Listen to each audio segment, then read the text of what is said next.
isu ya Mas. Kemarin kan ada pelantikan 3 wamen baru, 2 diantaranya politisi partai. Mas Hasto melihatnya ini ada unsur politis ya Mas?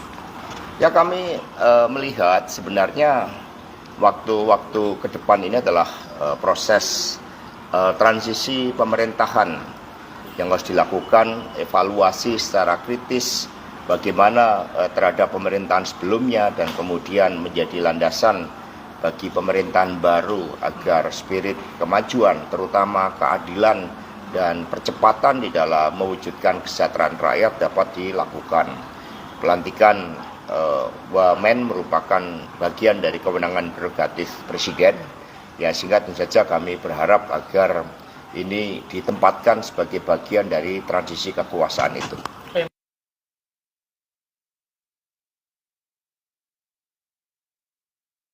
Menurut PDIP di dalam kabinet yang baru akan banyak wamen-wamen di kementerian lain juga, Mas. Apakah ini ada upaya bagi-bagi kekuasaan? Ya, sebenarnya kalau kita lihat konstruksi dalam tata pemerintahan yang baik, menteri itu seseorang yang menguasai hal ekwal terhadap kementerian yang dipimpinnya.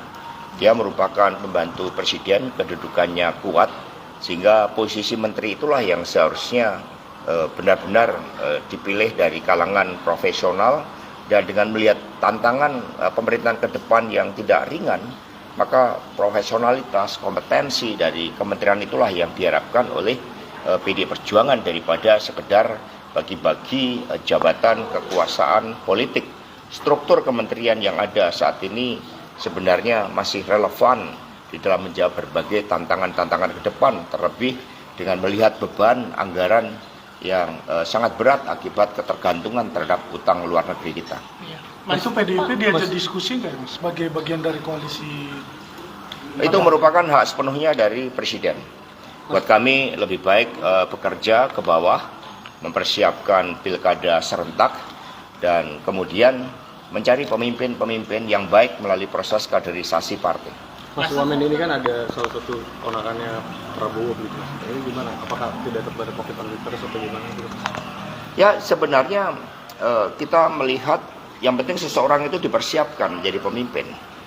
Seseorang memiliki kompetensi di bidangnya untuk menjadi seorang menteri termasuk wakil menteri.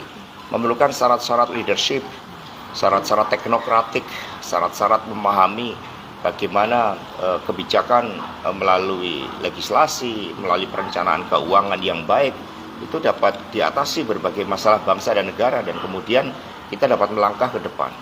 Sehingga mari kita lihat saja beberapa bulan ke depan, karena evaluasi itu kan selalu dilakukan dan rakyatlah yang akan melihat apakah keputusan tersebut tepat atau tidak.